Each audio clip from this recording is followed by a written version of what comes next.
আমাদের নেতা জনাব তারেক রহমান দ্রুত বাংলাদেশে ফিরে আসবে। আমার মতো লোককেও প্রায় 7 বার জেল খাটতে হয়েছে। নেতাকর্মীদের আপদে বিপদে সবসময় আমাদেরকে পাশে পেয়েছে। এই নারায়ণগঞ্জ রাজনৈতিকভাবে অত্যন্ত প্রসিদ্ধ একটি জেলা। বাংলাদেশের সকল প্রকার গণতান্ত্রিক আন্দোলনে এই জেলার বিশেষ অবদান রয়েছে। আমাদের নারায়ণগঞ্জ মহানগর বিএনপি একটি অত্যন্ত রাজনৈতিক সচেতন এলাকা। আমাকে এই মহানগর বিএনপির দায়িত্ব দেওয়ার পরে আমি সবসময় চেষ্টা করেছি নারায়ণগঞ্জের একটি প্রধান রাজনৈতিক দলের প্রধান হিসাবে এই বিএনপিকে সবসময় একটি মধ্যপন্থী দল হিসাবে ন্যায় ও সত্যের পথে থেকে বিএনপিকে নেতৃত্ব দেওয়ার জন্য এবং দলের নেতাকর্মীদের মধ্যে ঐক্য সৃষ্টি করার জন্য আমি সবসময় সচেষ্ট ছিলাম। আমাদের নেতা জনাব তারেক রহমান যে সকল নির্দেশনা আমাদেরকে দিয়েছে সেই নির্দেশনা অনুসারে আমরা 3টা রাজনৈতিক থানার আমরা কমিটি গঠন করেছি এবং তাদের মাধ্যমে সেই থানার কার্যক্রমগুলি সুচারুভাবে পালন করা হচ্ছে। আমাদের অঙ্গ সংগঠনগুলি রয়েছে জাতীয়তাবাদী যুবদল, জাতীয়তাবাদী ছাত্রদল এবং মহিলা দল, শ্রমিক দল, স্বেচ্ছাসেবক দল, মৎস্যজীবী দল, ওলামা দল এবং কৃষক দল।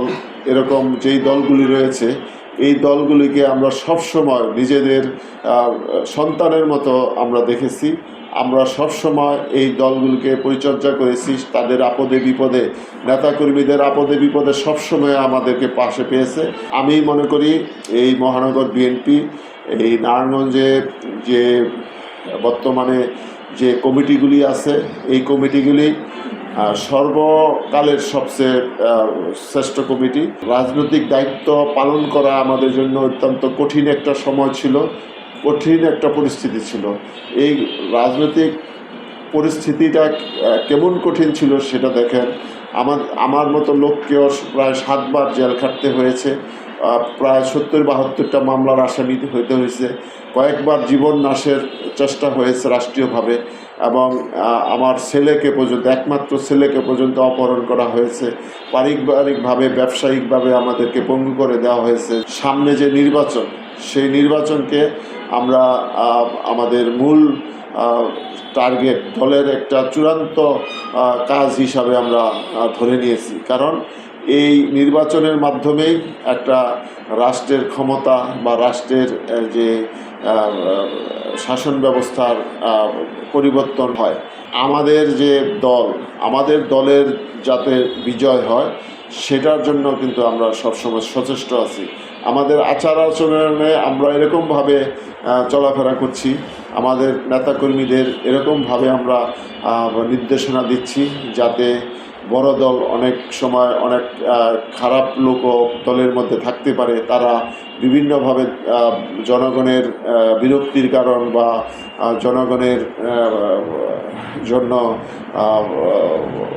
খারাপের কারণ হইতে পারে, সেটা জন্য কিন্তু দল আমরা সবসময় কঠোর অবস্থান করছি এবং অনেক ক্ষেত্রে এই দল তাদেরকে বাদ দেওয়া হচ্ছে এবং অনেককে বিচারজনের বিরুদ্ধে কিন্তু শাস্তিমূলক ব্যবস্থাও ইতিপূর্বে নেওয়া হয়েছে।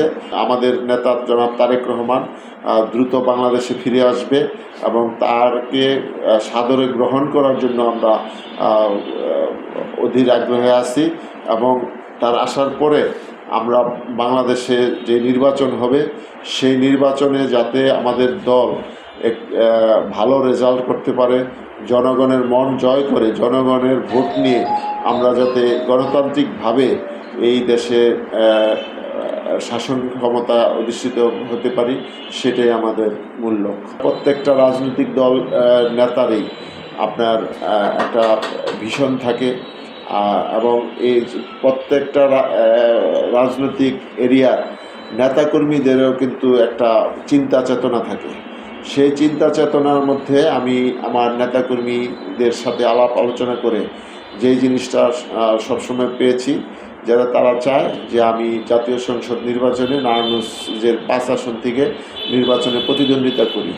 সেটা এই 5 আসনের যে নেতাকর্মীরা রয়েছেন তাদের প্রত্যাশা। সেই প্রত্যাশা অনুযায়ী আমি বিভিন্ন প্রতিটা পাড়া মহল্লায় আমি অবস্থান করেছি, গিয়েছি, মানুষের সাথে কথা বলেছি। বর্তমানে প্রতিদিন বিভিন্নভাবে গণসংযোগ করছি বা বিভিন্ন রাজনৈতিক কর্মসূচি পালন করছি। সেটা করতে যেয়ে আমি যেই জিনিসটা দেখছি যে আমার প্রতি এই নারায়ণগঞ্জ 5 আসনের নেতাকর্মীদের খুবই আগ্রহ রয়েছে। সেই হিসাবে আমি জনমতের আগ্রহের প্রতি শ্রদ্ধা জানিয়ে আগামী নির্বাচনে আমি এই আসন থেকে বিএনপির যে ক্যান্ডিডেট, সেই ক্যান্ডিডেট হওয়ার ক্ষেত্রে আমি প্রত্যাশা করছি এবং আমি দলের কাছে আমি নমিনেশন চাব। যদি দল আমাকে আমার অতীত কার্যক্রমের বিষয় বিবেচনা করে আমাকে মনোনয়ন দেয়, তাহলে আমি আগামী নির্বাচনে ইনশাল্লাহ এই দলের পক্ষে আমি জাতীয় সংসদ নির্বাচনে প্রতিদ্বন্দ্বিতা করব ইনশাল্লাহ।